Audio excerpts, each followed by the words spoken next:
Welcome to media today. ముందుగా headlines చూద్దాం.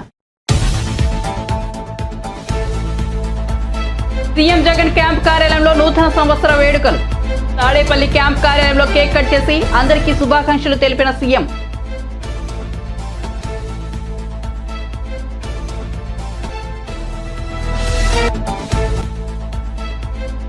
Governor తమిళసైని కలిసి శుభాకాంక్షలు తెలిపిన సీఎం రేవంత్ రెడ్డి. రాజ్భవన్ కు వెళ్లి శుభాకాంక్షలు తెలిపిన ముఖ్యమంత్రి. వెంట స్పీకర్ ప్రసాద్ కుమార్, మంత్రులు సీతక్క, కొండా సురేఖ.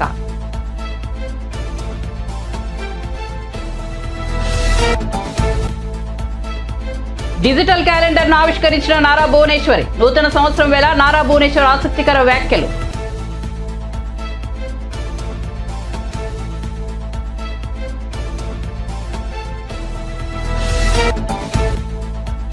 మన దేశానికి ఏడాది చాలా కీలకమైనదన్న కిషన్ రెడ్డి. సతీ సమేతంగా తిరుమల శ్రీవారిని దర్శించుకున్న కేంద్ర మంత్రి. 2024లో ప్రపంచవ్యాప్తంగా భారత్ కీలక పాత్ర పోషించనుందని వెల్లడి.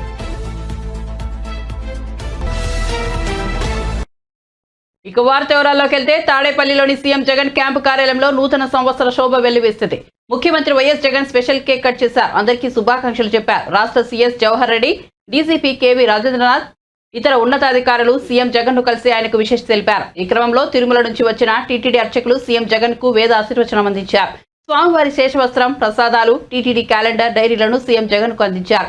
కొత్త సంవత్సరాల నేపథ్యంలో సీఎం కార్యాలయానికి ఎమ్మెల్యేలు, ఎమ్మెల్సీలు, ఇతర వైసీపీ నేతలు భారీగా తరలి వస్తున్నారు.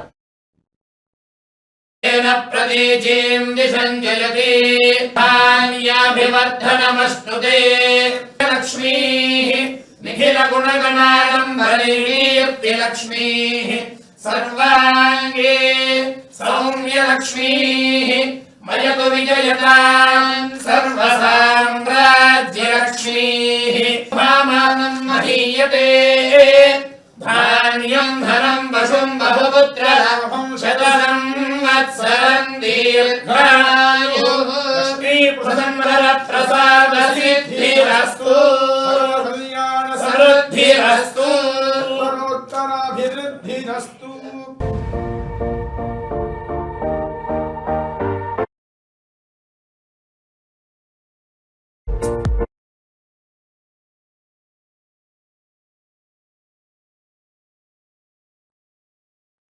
ముఖ్యమంత్రి రేవంత్ రెడ్డి రాష్ట్ర గవర్నర్ తమిళసై సౌందరరాజన్ను కలిశారు.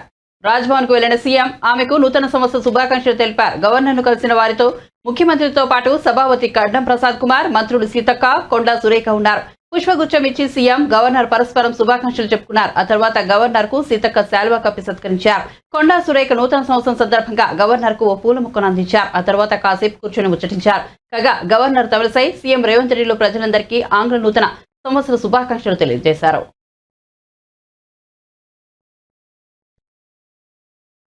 ఎన్టీఆర్ ట్రస్ట్ భవన్ లో డిజిటల్ క్యాలెండర్ ను టీడీపీ అధినేత చంద్రబాబు సతీమణి నారా భువనేశ్వరి సోమవారం ఉదయం ఆవిష్కరించారు. ఈ సందర్భంగా 2 తెలుగు రాష్ట్రాల ప్రజలకు భువనేశ్వరి నూతన సంవత్సర శుభాకాంక్షలు తెలిపారు. 53 రోజుల పాటు చంద్రబాబు కోసం నిలబడిన తెలుగు ప్రజలకు కృతజ్ఞతలు తెలిపారు.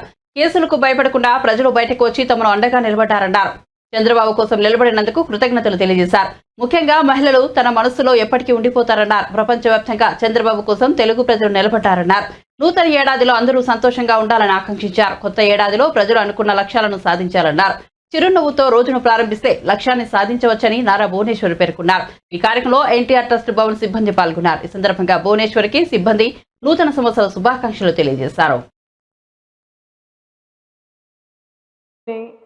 Whatever our vision is for the day will be completed. So I wish all of you all to get up with a smiling face and prati rozu oka new year manandarki. It is not just January 1st. Every year is a happy day for us. So thank you. And inkokatandi rendu rashtralu telugu vallaki na నూతన సంవత్సర శుభాకాంక్షలు. తర్వాత నేను ఒక్కటి నా జీవితంలో నేను మర్చిపోను, ఆ 53 రోజులు జనాలు ఎట్లా బయటకు వచ్చి చంద్రబాబు నాయుడు గారి కోసం, మా కుటుంబం కోసం పోరాడారో. చాలా కష్టాలు పడ్డారు. మేము పడింది ఏం లేదు, మానసికంగా చాలా పడ్డాం. కానీ వాళ్ళు రోడ్ల మీదకి వచ్చి కేసులు కానీ తన్నించుకుని కానీ ఆడవాళ్ళు ఏంటి ముందల మన స్పెషల్ కృతజ్ఞతలు మహిళలకి, వాళ్ళకి జోహార్ అండి. వాళ్ళు నేను ఎప్పుడు వాళ్ళందరినీ నేను మర్చిపోను, నా జీవితాంతం అందరూ నాకు ఎప్పుడు నా మనసులో ఉండిపోతారండి. Thank you very much, thank you all once again అండి. ఏంటండి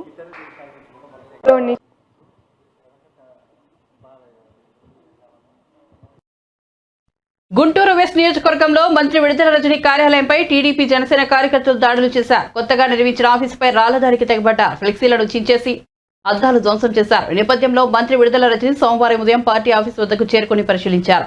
ఈ సందర్భంగా మంత్రి రజని మీడియాతో మాట్లాడుతూ దాడిని తీవ్రంగా ఖండిస్తున్నారు. బీసీ మహిళలైన నన్ను దాడులతో భయపెట్టలేరన్నారు. ఇది పక్కా ప్లాన్ తో జరిగిన దాడి అని పేర్కొన్నారు. రాళ్లు తీసుకొచ్చి దాడికి పాల్పడ్డారన్నారు. ఈ దాడి వెనుక ఎవరున్నా వదిలిపెట్టేది లేదని తెలిపారు.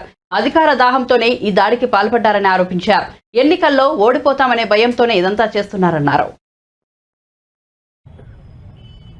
ఈ దాడిని చూసినట్టయితే టీడీపీ వాళ్ళు ప్రీ ప్లాన్డ్ గా న్యూ ఇయర్ వేడుకల్లా జరపకుండా ఒక ప్రీ ప్లాన్ దాడిని మా పార్టీ ఆఫీస్ మీద ప్లాన్ చేసినట్టు కనిపిస్తా ఉంది. ఇక్కడ చూసినట్టయితే ఈ రోడ్డు మీద ఇలాంటి రాళ్లు కూడా లేవు. ఇలాంటి రాళ్లు కొన్ని వందల మంది ఇక్కడ గుమిగూడి మరి ఈ రాళ్లన్నీ కూడా ఇటువైపు ఉన్నటువంటి పార్టీ ఆఫీస్ మీద ఇసడం మనం చూస్తా ఉన్నాం. చూడండి, ఈ ఫ్లెక్సీ గనక లేకపోయి ఉంటే పూర్తి అద్దాలు కూడా ధ్వంసమయ్యేటువంటి పరిస్థితి. పూర్తిగా ఇటువంటి రాళ్లతో టీడీపీ గూండాలు ఏ విధంగా కూడా ఈ దాడికి తెరతీశారో మీరందరూ కూడా చూడొచ్చు. ఇది ఖచ్చితంగా ప్రీ ప్లాన్డ్ గా జరిగినటువంటి దాడి. దీని వెనకాల ఎవరున్నా కూడా మేము వదిలిపెట్టం. ఒక మహిళగా నేను ఇక్కడ ఈ రోజున ఈ పార్టీ ఆఫీసు ఒక బీసీ మహిళగా ఈ రోజు మనం ఇక్కడికి వచ్చి ప్రజలందరి మధ్య కూడా ప్రజా సేవ చేస్తూ ఉంటూ మరి ఈ పార్టీ ఆఫీస్ ని ఈ రోజు ప్రారంభించుకోవాలి ఈ నూతన సంవత్సరం సందర్భంగా అని చెప్పి మరి ఇక్కడ ఏర్పాట్లు జరుగుతూ ఉంటే మరి ఈ రోజున పంతానికి వాళ్లకు టీడీపీ వాళ్లకు ఓటమి భయం పట్టుకొని మరి ఏ విధంగా కూడా ఈ దారికి తెరతీశారో ఇక్కడ ఉన్నటువంటి అందరూ కూడా చూస్తా ఉన్నారు. నేను ఒకటి అడుగుతా ఉన్నాను, గుంటూరు ప్రజలందరూ కూడా విజ్ఞప్తి చేస్తా ఉన్నాను. ఇలాంటి ప్రజలు, ఇలాంటి వాళ్ళు, ఇలాంటి టీడీపీ వాళ్ళు అధికార దాహం కోసము ఓడిపోతామనే భయం పట్టుకొని మరి ఏ విధంగా పార్టీ ఆఫీస్ మీద రాళ్లేసి దాడి కొడిగట్టారో మీ అందరూ కూడా ఆలోచన చేయండి. ఒక మంత్రిగా ఈరోజు ఒక మంత్రిగా నేను ఇక్కడ మేము మా వైఎస్ఆర్ కాంగ్రెస్ పార్టీని మేము ప్రారంభించుకుంటా ఉంటే మరి మా మీదే ఇంతటి దాడికి ఏ విధంగా కూడా ప్లాన్ చేసి ఒడిగట్టారో మీరు అందరూ కూడా చూడండి. వైసీపీ ప్రభుత్వం దశల వారీగా సామాజిక పెన్షన్ మొత్తాన్ని పెంచుతూ వచ్చిన సంగతి తెలిసిందే. ఇప్పుడు ఆ పెన్షన్ 3,000కు పెంచారు. పెంచిన పెన్షన్ నేటి నుంచి అమల్లోకి రానుంది. కాగా ఈ నెల కొత్తగా 1,17,161 మందికి పెన్షన్ అందించనున్నారు. 2019లో పెన్షన్ 2,250 కాగా 2022 నాటికే అది 2,500 అయింది. 2023లో 2,750గా అందించారు. ఇప్పుడు మరో 250 పెంచి 3,000 చేశారు. పెంచిన పెన్షన్ ను మండల వారీగా ఈ నెల 8 వరకు అందించనున్నారు. ఈ జనవరిలో మొత్తం 66.34 లక్షల మందికి 1968 కోట్లు పంపిణీ చేయనున్నారు. కాగా పెన్షన్ భారం ఏడాదికి 23,556 కోట్లు అని తెలుస్తోంది. బసవతారకం క్యాన్సర్ ఆసుపత్రిలో నిర్వహించిన కొత్త సంవత్సరం వేడుకల్లో ప్రముఖ నటుడు బాలకృష్ణ పాల్గొన్నారు. కేక్ కట్ చేసి స్వయంగా చిన్నారులకు తినిపించారు. వారికి పుస్తకాలను అందించారు. అందరికీ నూతన సంవత్సర శుభాకాంక్షలు తెలిపారు.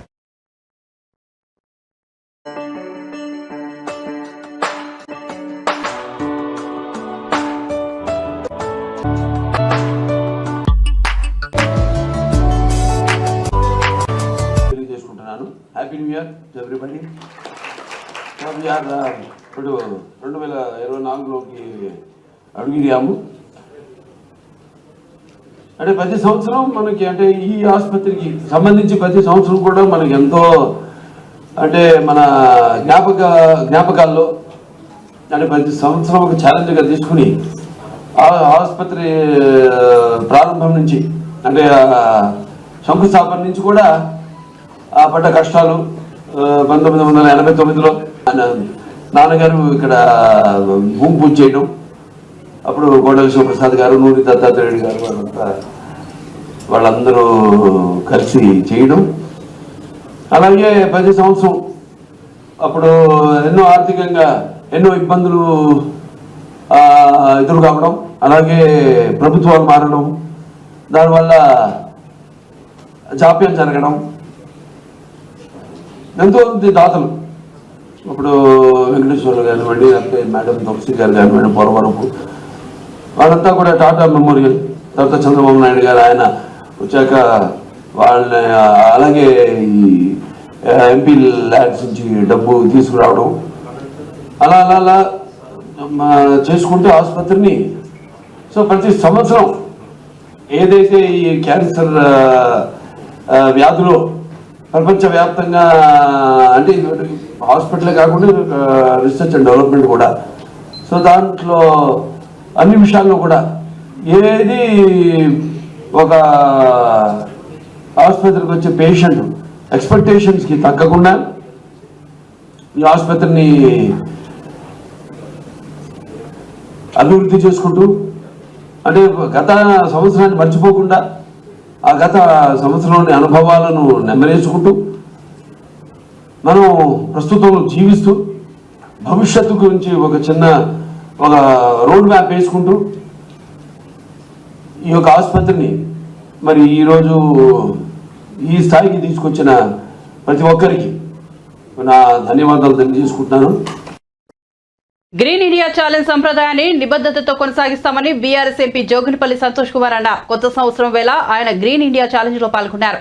అందులో భాగంగా బంజారా హిల్స్ పార్క్ లో మొక్కలు నాటారు.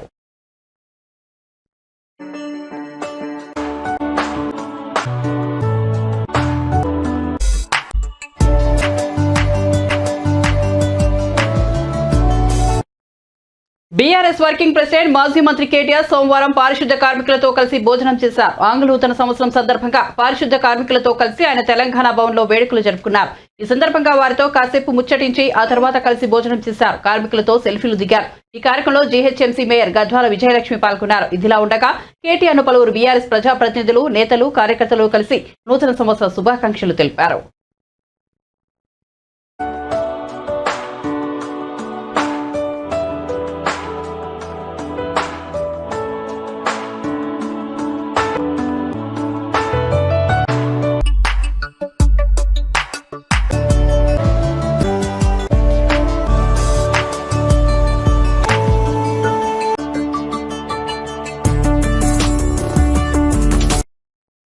నూతన సంవత్సరాన్ని పురస్కరించుకుని హైదరాబాద్ లోని ఆలయాలకు భక్తులు పోటెత్తారు. నగరం నడిబొడ్డున ఉన్న బిర్లా బందర్ కు జనం పెద్ద ఎత్తున తరలివచ్చారు. దీంతో ఆలయ ప్రాంగణం సందడిగా మారింది.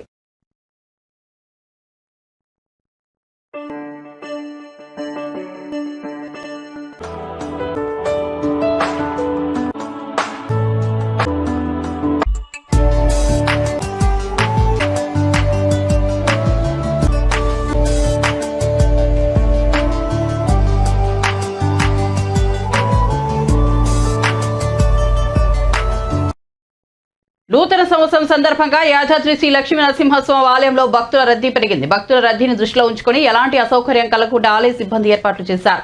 రద్దీకి అనుగుణంగా కొండపైకి వెళ్లేందుకు ప్రత్యేక ఉచిత బస్సులను టీఎస్ఆర్టీసీ ఏర్పాటు చేసింది.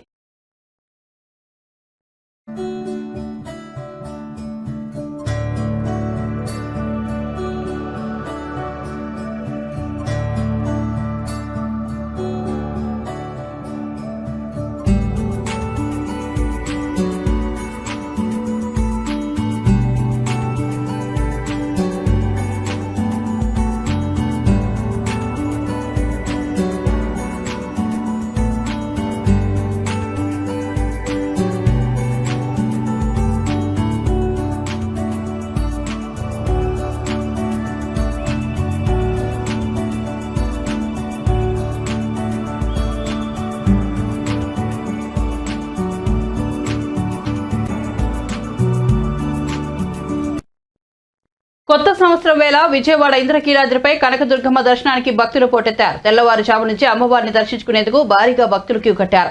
రద్దీని దృష్టిలో ఉంచుకుని భక్తులకు ఎలాంటి ఇబ్బందులు తలెత్తకుండా ఆలయ సిబ్బంది ఏర్పాట్లు చేశారు.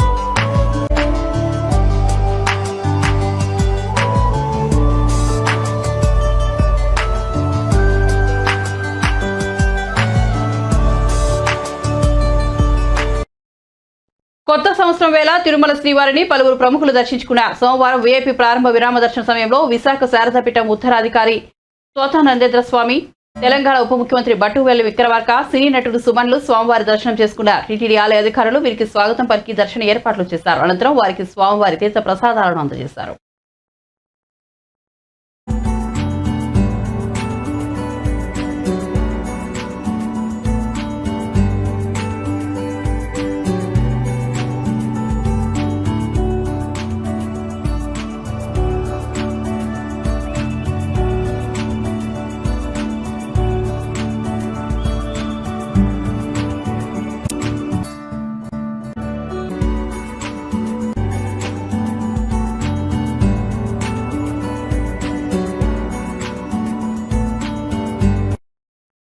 తెలుగు ప్రజలకు తెలంగాణ గవర్నర్ తమిళసై సౌందరరాజన్ నూతన సంవత్సర శుభాకాంక్షలు తెలిపారు. కొత్త సంవత్సరం సందర్భంగా తిరుమల శ్రీవారిని ఆమె దర్శించుకున్నారు. టీటీడీ అధికారులు ఆమెకు స్వాగతం పలికి దర్శన ఏర్పాట్లు చేశారు.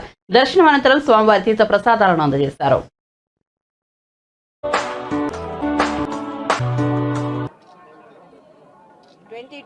New Year. I prayed God for the wellness of the people of Bharat. Everyone should be hale and healthy, wealthy, and 2024 New Year. I prayed God for the wellness of the people of Bharat. Everyone should be hale and healthy, wealthy, and I prayed Lord Balaji for the wellness of each and everyone of this country.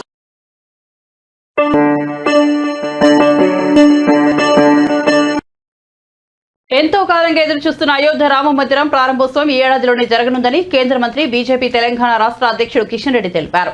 ఆంగ్ల నూతన సంవత్సరం సందర్భంగా ఆయన సతీ సమేతంగా తిరుమల శ్రీవారిని దర్శించుకున్నారు. దర్శనం అనంతరం ఆయన మీడియాతో మాట్లాడుతూ 2024లో ప్రపంచవ్యాప్తంగా భారత్ కీలక పాత్ర పోషించనుందన్నారు.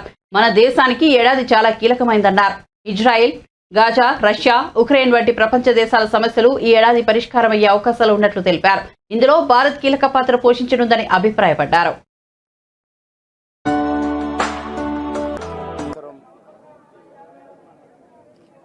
సందర్భంగా హృదయపూర్వకమైనటువంటి నూతన సంవత్సర శుభాకాంక్షలు తెలియజేస్తా ఉన్నాను. ఈ సంవత్సరము మన దేశానికి చాలా కీలకమైనటువంటి సంవత్సరం. ప్రపంచంలో ఉన్నటువంటి అనేక సమస్యలు ఈ సంవత్సరంలో పరిష్కారమయ్యే అవకాశం ఉంది. అందులో భారతదేశము కీలక పాత్ర పోషించనున్నది. అది ఇజ్రాయెల్, గాజా సంబంధించి కావచ్చు, లేక ఉక్రెయిన్, రష్యాకు సంబంధించిన విషయంలో కావచ్చు, లేక ప్రపంచవ్యాప్తంగా జరుగుతున్నటువంటి అనేక రాజకీయ, ఆర్థిక, సామాజిక నేపథ్యంలో కూడా భారతదేశము ఈ సంవత్సరము 2024 కీలక పాత్ర పోషించనున్నది. దాంతోపాటు మన దేశంలో కూడా మరి ఈ సంవత్సరము మరింతగా శక్తినిచ్చే విధంగా అందరూ కూడా ఈరోజు ఐక్యమత్యంగా మన దేశ అభివృద్ధి కోసము కృషి చేయాల్సిన అవసరం ఉంది. అదే కాకుండా ఈరోజు మహా సంతోషం అంటే 500 సంవత్సరాల నుంచి మనం పోరాటం చేస్తున్నటువంటి, 500 సంవత్సరాల నుంచి ఎదురు చూస్తున్నటువంటి, ప్రపంచంలో ఉన్నటువంటి హిందువులందరూ కూడా ఆకాంక్షిస్తున్నటువంటి అయోధ్యలోని రామ జన్మభూమి స్థానంలో భవ్యమైనటువంటి, దివ్యమైనటువంటి రామమందిర నిర్మాణం పూర్తయి ఇదే జనవరిలో 22వ తేదీ ప్రాణప్రతిష్ఠ జరగనున్నది. ఇది నిజమైనటువంటి దీపావళి పండుగ, మనకు నిజమైనటువంటి నూతన సంవత్సర శుభాకాంక్షలు. ఎందుకంటే ఈరోజు శ్రీరాముడు ఎక్కడ జన్మించాడంటే ప్రతి ఒక్కరు కూడా అన్ని మన యొక్క వేదాలలో కానీ, లేక మనకు సంబంధించినటువంటి అన్ని చరిత్రలో కానీ శ్రీరాముడు అయోధ్యలో జన్మించాడంటాం. కానీ దురదృష్టవశాత్తు 500 సంవత్సరాలుగా అటువంటి అయోధ్యలోని శ్రీమందిర దేవాలయము మరి లేకుండా ధ్వంసమైంది. మరి ఇన్ని సంవత్సరాల పోరాట ఫలితంగా, 500 సంవత్సరాల త్యాగాల ఫలితంగా ఈరోజు అయోధ్యలో మరి రామమందిర నిర్మాణం జరగడము, మన కళ్ళ ముందే ఆ యొక్క రామమందిర నిర్మాణానికి సంబంధించినటువంటి ప్రారంభోత్సవం ఇదే నెల జనవరిలో 22వ తేదీన జరగనున్నాం. కాబట్టి హిందువులందరినీ కోరుతా ఉన్నాను, మీకు అవకాశం ఉన్నప్పుడల్లా వెళ్ళి అయోధ్యలోని రామమందిర నిర్మాణం దర్శనం చేసుకోండి. అదేవిధంగా మరి ఆ రోజు ప్రతి హిందూ ఇంట్లో కూడా 22వ తేదీ సాయంకాలము 5 రామజ్యోతులు వెలిగించి మీ భక్తిని చాటండి అని చెప్పి 4 ఏళ్ల 9 నెలల సమయంలో ముఖ్యమంత్రి జగన్ అన్ని రంగాల్లో విఫలమయ్యారని టీడీపీ ఎంపీ కేశినేని నాని విమర్శించారు. ముఖ్యమంత్రిగా ఆయన సాధించిందేమీ లేదని అన్నారు. జగన్ పాలనపై వైసీపీ ఎమ్మెల్యేలు నేతలు తీవ్ర అసంతృప్తితో ఉన్నారని చెప్పారు. ప్రభుత్వంపై ప్రజలు చాలా ఆగ్రహంతో ఉన్నారని, వచ్చే ఎన్నికల్లో వారు వైసీపీ ప్రభుత్వాన్ని గద్దెదింపడం ఖాయమని అన్నారు. వచ్చే ఎన్నికల్లో టీడీపీ ఘన విజయం సాధించడం ఖాయమని ధీమా వ్యక్తం చేశారు. విజయవాడ పార్లమెంట్ స్థానంలో 16 లక్షల మంది ఓటర్లు తనతో ఉన్నారని చెప్పారు. తాను కూడా ప్రజలతోనే ఉంటానని చెప్పారు. విజయవాడలో మీడియాతో మాట్లాడుతూ ఆయన వ్యాఖ్యలు చేశారు. పరిణితి కలిగినటువంటి నియోజకవర్గం మనిషిని చూసి ఓటేస్తారు తప్ప ఇక్కడ పార్టీలను చూసో ఇంకోట కాకుండా నా అభిలాష అట్లాగే నా ఐడియాలజీ. కాబట్టి చాలా మంది నన్ను వ్యతిరేకిస్తారు. ఎందుకు వ్యతిరేకిస్తారు మీ అందరికి తెలుసు. నేను అవినీతిని సహించను, నేను ల్యాండ్ గ్రాబింగ్ సహించను, నేను వేరే పనులు చేసి పార్టీకి చెడబెదిరించేవాడిని సహించను. నేను హార్గనైజ్లో పనిచేస్తానంటే నా హార్గనైజ్ టీమ్ బిల్డింగ్ ఇంపార్టెంట్. నాకు బేగ్ లాంటి వ్యక్తులు కావాలి, ఎందుకంటే జీవరత్నం లాంటి వ్యక్తులు కావాలి, నాకు కోసం ముని లాంటి వ్యక్తులు కావాలి, నాకు మా గోగుల రమణ లాంటి వ్యక్తులు కావాలి, మీరందరూ కావాలి. అంతే తప్ప మేము వచ్చాం, మేము ఈ ప్రాంతానికి ఎమ్మెల్యే అయ్యాం లేకపోతే ఇన్ఛార్జ్ అయ్యాం, మేము ఏలుకుంటాం దోచుకుంటాం అంటే సహించే పనే లేదు. అంతగా తప్ప నా మీద వ్యతిరేకమైన అవినీతి చేయలే. నేనేమి ఎవరికి చీకటి సామ్రాజ్యంలో వ్యాపారంలో వస్తున్నాం పార్ట్నర్ కాదు. నాకు వాళ్ళకి ఎందుకు పడతావు? నేనే పార్ట్నర్నా? ఈ దాంట్లో నేను మాట్లాడిగానా? మాట్లాడలేదు కదా. ఎందుకు పడదంటే వీడు ఒక కాపలా కుక్క విజయవాడ పార్లమెంట్కి, వీడు తినడం మమ్మల్ని తిన్నీడు అంత తప్ప ఏం ఎజెండా లేదు ఇక్కడ. అంతేనా? వీడు దోచుకోడు, ఈ విజయవాడ దోచుకోలేడు, వీడితో మాకు సాగు, వీడు ఎంపీగా లేకపోతే మాకు హ్యాపీగా ఉంటుంది. వీడు అసలు ఈ తెలుగుదేశం పార్టీ నుంచి పోతే మేము చక్కగా ఈ పార్టీని ఈ బెదవాడిని ఇక్కడ జగ్గవాడి నుంచి విజయవాడ ఈస్ట్ వరకు అటు తిరువురు వరకు దోస్తూ తినొచ్చు అనేదే ఎజెండా. అందుకని నేను ఎజెండా ఉందా నా మీద వ్యతిరేకిస్తాను కాకుండా మీడియాలో కూడా చెప్పొచ్చు. నా మీద వేరే ఎజెండా ఉంటుందా? నేను మీ దాంట్లో మాట్లాడిగానా? నేను బిజినెస్ పార్ట్నర్నా? అది ఏంటి? నేను ఈస్ట్లో వచ్చి వెళ్తున్నానా, సెంట్రల్లో వచ్చి వెళ్ళి పెడుతున్నానా, వెస్ట్లో వచ్చి వెళ్ళి పెడుతున్నానా? పెట్టలేదు కదా. ఏంటంటే ఈ కాపులో కుక్కాలి విజయవాడకి. వీడుండగా ఏ పార్టీకైనా, ఆ పార్టీ అనే కాదు, వైసీపీ అనే కాదు, ఎవడో కాదు, అవినీతి పనుల్ని సహించే పనే లేదు విజయవాడ. నేను అంతగా వస్తూ ఎవడు ఎన్ని చేసినా కానీ దానికి సమర్థంగా ఎదుర్కోవడానికి ఇంతమంది నిజాయితీ పనులు ఉన్నారు. ఇక్కడ ఇబ్బంది ఏం లేదు. అట్లాగే విజయవాడ వెస్ట్ నియోజకవర్గం 2 సార్లు 2014లో నేను పోటీ చేశా. అప్పుడు బీజేపీ అలయన్స్ వెల్లంపల్లి శ్రీనివాస్ బీజేపీలో అభ్యర్థిగా పోటీ చేస్తే 3,000 దాకా ఓడిపోయాడు. నేను 14,000 మెజార్టీ ఇచ్చింది ఇదే విజయవాడ వెస్ట్ నియోజకవర్గం నాకు. అంటే 17,000 క్రాస్ ఓటింగ్. 2019లో చెల్లి కనుక అమ్మాయి 9,500 ఓట్లతో ఓడిపోయింది.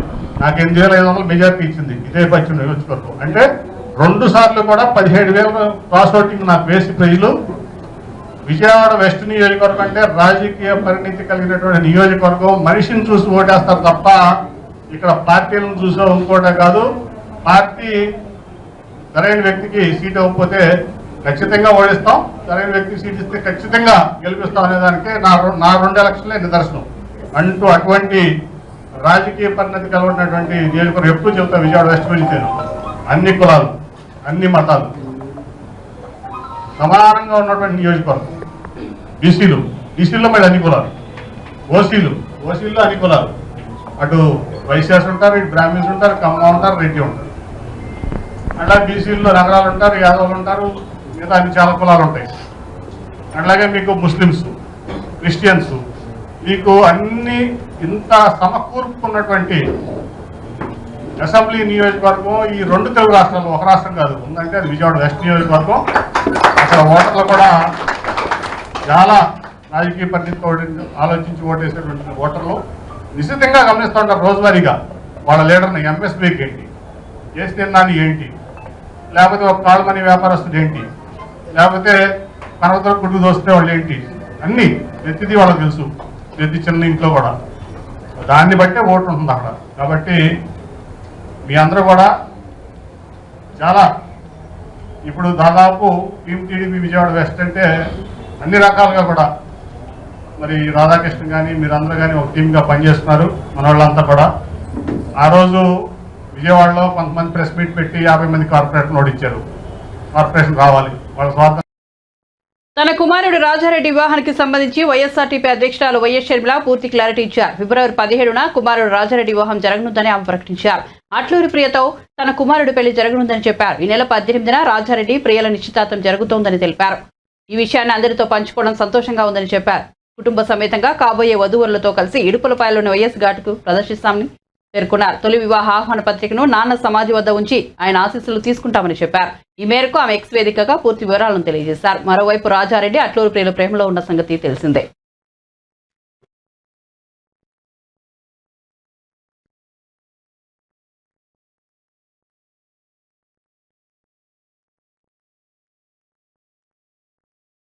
బులెటిన్ ముగించే ముందు హెడ్లైన్స్ మరోసారి చూద్దాం.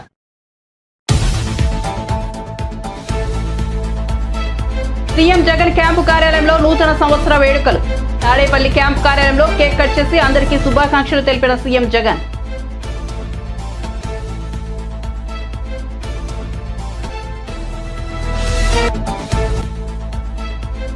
గవర్నర్ తమిళిసైని కలిసి శుభాకాంక్షలు తెలిపిన సీఎం రేవంత్ రెడ్డి. రాజ్భవన్ కు వెళ్లి శుభాకాంక్షలు తెలిపిన ముఖ్యమంత్రి. వెంట స్పీకర్ ప్రసాద్ కుమార్, మంత్రులు సీతక్క, కొండా సురేఖ.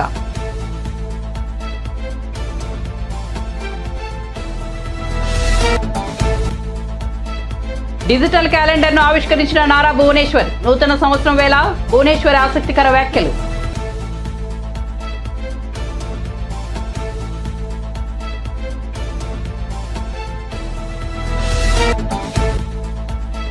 మన దేశానికి ఈ ఏడాది చాలా కీలకమైందన్న కిషన్ రెడ్డి. సతీ సమేతంగా తిరుమల శ్రీవారిని దర్శించుకున్న కేంద్ర మంత్రి. 2024లో ప్రపంచవ్యాప్తంగా భారత్ కీలక పాత్ర పోషించనుందని వెల్లడి.